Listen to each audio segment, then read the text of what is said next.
Welcome back to my YouTube channel. तो आज की वीडियो में हम लोग नया कंसेप्ट देखेंगे। तो पिछली वीडियो में हम लोगों ने इन सब चीज़ों को कवर किया था, that is Planck's quantum theory देखा था और डुअल नेचर ऑफ मैटर देखा था, या फिर कहे हम लोग इलेक्ट्रॉन के बारे में जाना था कि इलेक्ट्रॉन जो है लाइट की तरह पार्टिकल और वेव नेचर दोनों शो करता है, that is lambda is equal to H upon P, जो कि डी ब्रॉय ने दिया था।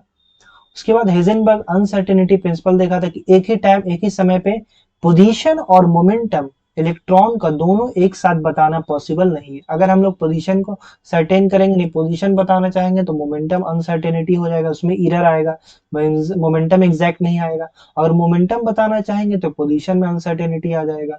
और इन दोनों का प्रोडक्ट आया था greater equal to H upon 4 pi. इन सब के बारे में हम लोगों ने डिटेल में कवर किया था पिछली वीडियो में। अगर आपने पिछली वीडियो नहीं देखा है तो जरूर देखें, लिंक मैं डिस्क्रिप्शन में डाल दूंगा। तो चलिए हम लोग आगे इस नए कंसेप्ट का आगाज करते हैं। तो आज हम लोग पढ़ेंगे क्वांटम मैकेनिकल मॉडल। क्या पढ़ेंगे? Quantum mechanical model. So what is quantum mechanical model? Quantum mechanical model जानने से पहले हम लोग जानेंगे कि किसने दिया था और ये वाकई एक्चुअली में है क्या। तो क्वांटम मैकेनिकल मॉडल का जान देने का श्रेय जाता है स्क्रोडिंगर को। किसको जाता है? Schrödinger, Irwin Schrödinger, Irwin Schrödinger ने दिया था। तो ये जो है, ये मॉडल जो है क्वांटम मैकेनिकल मॉडल, उसके बारे में यानी बताया था कि इक्वेशन दिया था। उसने क्या दिया था? एक इक्वेशन। तो क्वांटम मैकेनिकल मॉडल का जो बेसिक बुनियाद कहा जाए, रीढ़ की हड्डी जिसको कहते हैं, वो दिया था इरविन स्क्रोडिंगर ने। और उन्होंने एक इक्वेशन दिया था। क्या दिया था? इक्वेशन। ये इक्वेशन एक डिफरेंशियल इक्वेशन था। अब डिफरेंशियल इक्वेशन क्या होता है? What is differential equation? तो बेसिकली हम लोग जो हम लोग पढ़ते हैं X square plus 2x is equal to 5। तो जब भी एलएचएस और आरएचएस आता है, यानी लेफ्ट हैंड साइड और राइट हैंड साइड, तो ये एक तरह का इक्वेशन बन जाता है। और इक्वेशन में अगर जिस तरह का क्वांटिटी रहेगा तो उस इक्वेशन का नाम उसके नाम पे पड़ जाएगा। जैसे यहाँ पे देखें तो यहाँ पे क्या है? पॉलिनोमियल अलजेब्राइक क्वांटिटीज है। तो इस तरह की इक्वेशन को कहेंगे अलजेब्रिक इक्वेशन। क्या कहेंगे? अरे क्या कहेंगे? Algebraic equation. उसी तरह से अगर मान लो कोई ट्रिग्नोमेट्रिक फंक्शन है, sine square theta plus 2 cos theta is equal to 5। Equation होने के लिए क्या कंडीशन है? एलएचएस और आरएचएस। अब एलएचएस और आरएचएस में क्या है उसके हिसाब से इस इक्वेशन का नाम पड़ेगा। सपोज दैट यहाँ पे अगर पॉलिनोमियल एक्स वाई है, वेरिएबल है, तो ये अलजेब्रिक इक्वेशन हो गया। और यहाँ पे अगर ट्रिग्नोमेट्रिक फंक्शन और एलएचएस और आरएचएस मौजूद है तो इसको कहेंगे ट्रिग्नोमेट्रिक, ट्रिग्नोमेट्रिक, अरे ट्रिग्नोमेट्रिक इक्वेशन। क्या कहेंगे? Trigonometric equation. सिमिलरली अगर इक्वेशन हो, इक्वेशन तो आप लोग समझिए, अगर एलएचएस और आरएचएस आ रहा है तो वो इक्वेशन होगा। डिपेंड करेगा वो इक्वेशन कैसा होगा, क्या होगा। अगर अलजेब्राइक फंक्शन है तो अलजेब्राइक इक्वेशन, ट्रिग्नोमेट्रिक है तो ट्रिग्नोमेट्रिक इक्वेशन। तो अगर इक्वेशन में डिफरेंशियल है, यानी डिफरेंशिएशन का टर्म आ रहा है एलएचएस या आरएचएस में, क्या है? डिफरेंशिएशन। जैसे हम लोग d2x by D T square plus dy by D T is equal to 5। तो इसमें देखेंगे एलएचएस और आरएचएस है और यहाँ पे एक डिफरेंशिएशन का टर्म आ रहा है, डबल डिफरेंशिएशन, सिंगल डिफरेंशिएशन, जो भी हो, या ऐसे इसके स्क्वायर भी कर सकते हैं, इससे कोई दिक्कत नहीं। तो अगर डिफरेंशिएशन आ रहा है इक्वेशन में तो इसको हम लोग क्या कहेंगे? Differential, differential equation. क्या कहेंगे? Differential equation. So I hope आपको समझ में आ गया होगा डिफरेंशियल इक्वेशन क्या होता है और इक्वेशन के बारे में बेसिक। अगर जिस तरह का टर्म रहेगा उसके नाम पे उसका इक्वेशन पड़ेगा। सो आगे अब हम लोग बढ़ते हैं। तो स्क्रोडिंगर ने दिया था क्वांटम मैकेनिकल मॉडल का रीढ़ का हड्डी, जिसको बोलते हैं backbone of quantum mechanical model. तो इसको क्यों कहते हैं? ये जो इक्वेशन दिया था डिफरेंशियल इक्वेशन, इसका इंपॉर्टेंस सेम वैसा ही है जैसे मैकेनिक्स में, क्लासिकल मैकेनिक्स में न्यूटन्स लॉ का रूल है। तो न्यूटन्स लॉ को हम लोग कहा जाता है बेसिक, बुनियाद कहा जाता है मैकेनिक्स का, यानी मैकेनिक्स के हर एक हिस्से में जो इसका यूज होता है। तो सिमिलरली जो इरविन स्क्रोडिंगर ने जो डिफरेंशियल इक्वेशन दिया था वो भी उतना ही इंपॉर्टेंट रखता है जिस तरह क्लासिकल मैकेनिक्स में न्यूटन का इक्वेशन रखता है। तो अब हम लोग जानेंगे ये क्या है, इरविन स्क्रोडिंगर ने क्या दिया था डिफरेंशियल इक्वेशन। तो उन्होंने दिया था, जो इक्वेशन था वो था d2 psi by D x square plus d2 psi by dy square plus d2 psi by dz square plus 8 pi square m by h square into e minus v psi is equal to 0। तो ये है स्क्रॉडिंगर wave equation. यहाँ पे देख सकते हैं एक differential equation बन रहा है। तो दिस इज स्क्रॉडिंगर वेव इक्वेशन, जहाँ पे साई को क्या बोलते हैं, साई कहलाता है वेव फंक्शन। क्या कहलाता है, वेव फंक्शन। ये बेसिकली एक तरह से प्रोबेबिलिटी बताता है। ये क्या बताता है, प्रोबेबिलिटी बताता है।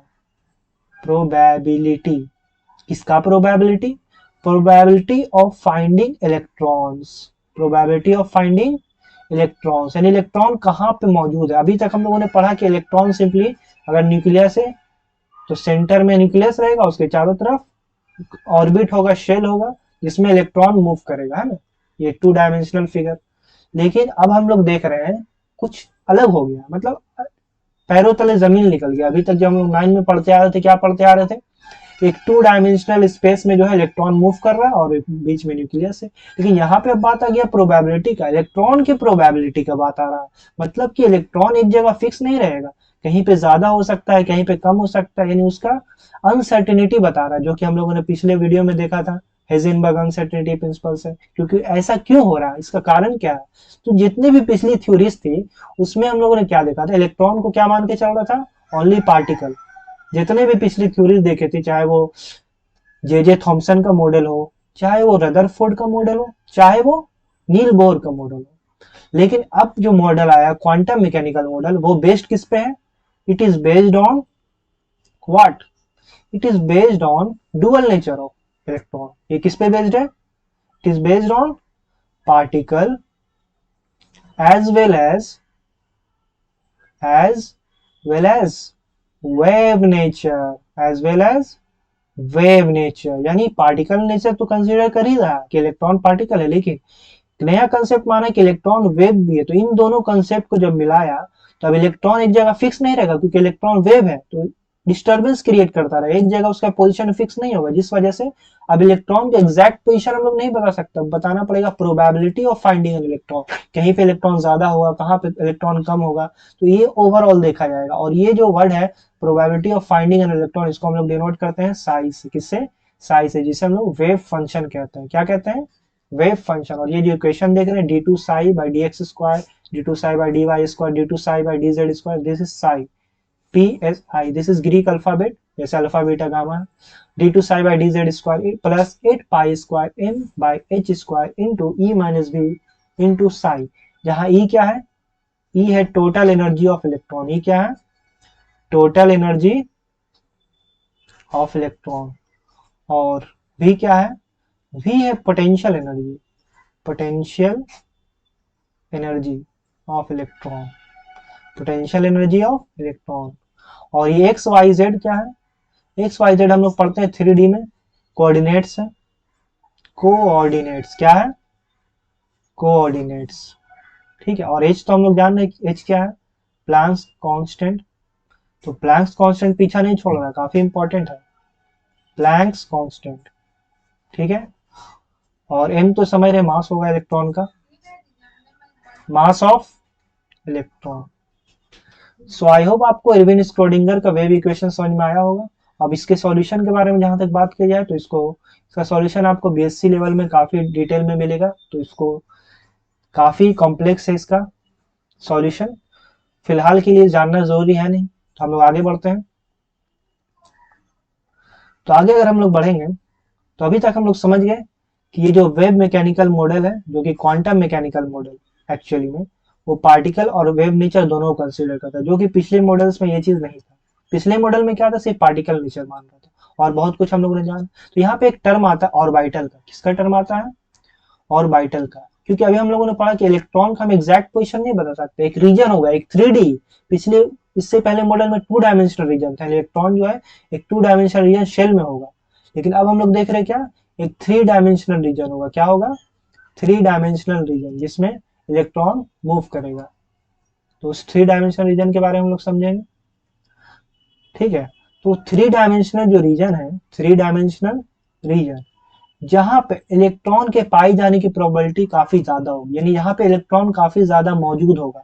एक ऐसा रीजन होगा ना जहाँ पे काफी ज्यादा इलेक्ट्रॉन होगा, तो 3 डायमेंशनल रीजन जहां वेयर प्रोबेबिलिटी, क्योंकि अभी वर्ड आएगा प्रोबेबिलिटी का, एग्जैक्ट हम नहीं बता सकते इलेक्ट्रॉन का पोजिशन, तो where probability of finding electron is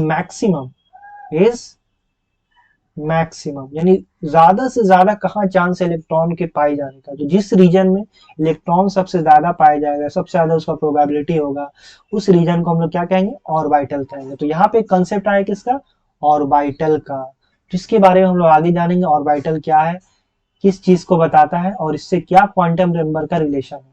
तो अभी तक हम लोगों ने समझा, मॉडल समझा, quantum mechanical model, Schrödinger wave equation के बारे में, और हम लोगों ने ऑर्बिटल का कंसेप्ट समझा। अब हम लोग ये जो क्वांटम नंबर है, वो क्वांटम नंबर की जरूरत क्यों पड़ी, इसका नीड समझेंगे। अभी तक हम लोग क्वांटम नंबर आपने पढ़ा होगा तो सिर्फ जाना होगा चलो ये क्वांटम नंबर होता है, लेकिन ये एक्चुअली में इसकी जरूरत क्यों आई, इसका नीड क्यों आया, जिसको हम लोग ऐसे समझ सकते हैं। अगर मान लो कोई पर्सन है, suppose that there is a person, उस पर्सन के बारे में हम नहीं जानते, वो अननोन है। क्या है, अननोन।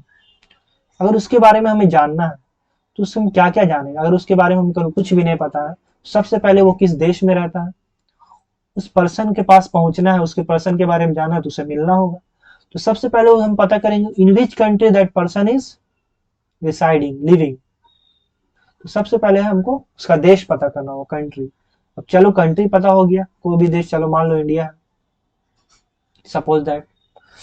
अब दूसरा सवाल आता है उस देश में किस शहर में रहता है।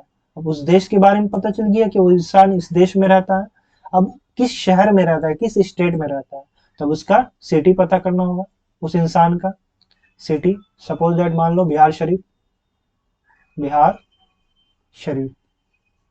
अब तीसरा सवाल आता है, अब शहर भी पता चल गया, अब शहर के अंदर भी कई सारे सड़क होंगे, मोहल्ले होंगे, है ना। तो तीसरा चीज क्या पता करना पड़ेगा, स्ट्रीट, स्ट्रीट नंबर होता है, या फिर कह ले मोहल्ला, किस मोहल्ले का है वो इंसान। चलो मान लेते हैं कागजी मोहल्ला, कागजी मोहल्ला। अब तीसरा सवाल आता है, तीसरा तो हो गया, अब चौथा, अब उस मोहल्ले में भी चलेगा तो मोहल्ले में घर होगा, बहुत सारे घर होंगे। अब घर के अंदर अलग अलग हाउस नंबर होता है ना, फलाना का एक हाउस नंबर दिया रहता है हर घर का, 1 2 3 4 जो भी। तो चौथा चीज क्या पता करना पड़ेगा, हाउस नंबर, यानी उस मोहल्ले में कौन से नंबर का घर है। चलो कुछ भी देता है 97 या 98। तो देखा हम लोगों ने, अगर एक पर्सन के बारे में जानना, उससे मिलना है, तो चार चीजें हमें पता करनी पड़ेगी। पहला, वो किस देश में रहता है। दूसरा, किस शहर में रहता है, किस सड़क पे, किस गली में, किस मोहल्ले में रहता है। और चौथा चीज, उस घर का नंबर, हाउस नंबर। ठीक है, तो ये चारों चीज जब हमको पता होगा तो उस पर्सन के बारे में हम अच्छे से जान सकते हैं। क्या, उसके बारे में अच्छे से जान सकते हैं, उससे मिल सकते हैं। तो सिमिलरली एटम के अंदर, सिमिलरली कह सकते हैं, सिमिलरली, सिमिलरली जो है एटम के अंदर इलेक्ट्रॉन जो है उस पर्सन की तरह हम समझ सकते हैं। वो एटम के अंदर इलेक्ट्रॉन क्या है, वो इस पर्सन की तरह है।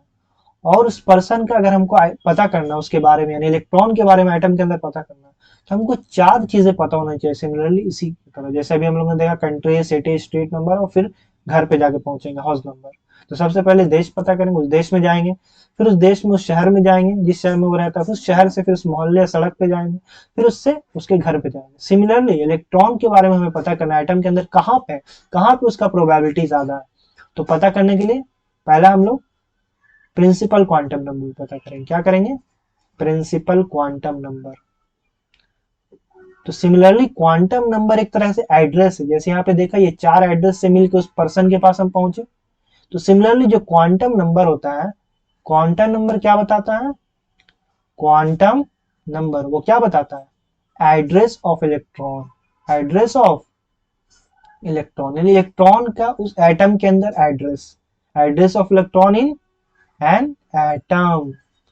तो याद रहेगा आपको कि क्वांटम नंबर की क्यों जरूरत पड़ा, वो एटम का अंदर इलेक्ट्रॉन का एड्रेस यानी लोकेशन बताता है, इलेक्ट्रॉन के बारे में हम जान सकेंगे, पहुंच सकेंगे। तो ये चार क्वांटम नंबर सिमिलरली वो सही बताता है, जैसे यहाँ पे हम लोगों ने देखा कंट्री, सिटी, स्ट्रीट और हाउस नंबर। तो दूसरा क्वांटम नंबर क्या होता है, दूसरा क्वांटम नंबर होता है azimuthal quantum number, azimuthal quantum number, azimuthal quantum number. Third क्या होता है? तीसरा होता है मैग्नेटिक क्वांटम नंबर। क्या होता है? Magnetic quantum number. और चौथा और आखिरी होता है स्पिन क्वांटम नंबर। क्या होता है? Spin quantum number. तो आई होप आपको ये चारों क्वांटम नंबर नीड समझ में आए। अभी हम लोगों ने इसके बारे में जाना नहीं है, डिटेल में जानेंगे अगले वीडियो में। लेकिन सो आई होप आपको अभी तक का कंसेप्ट समझ में आया होगा जो हम लोगों ने देखा, जैसा कि आप देख सकते हैं।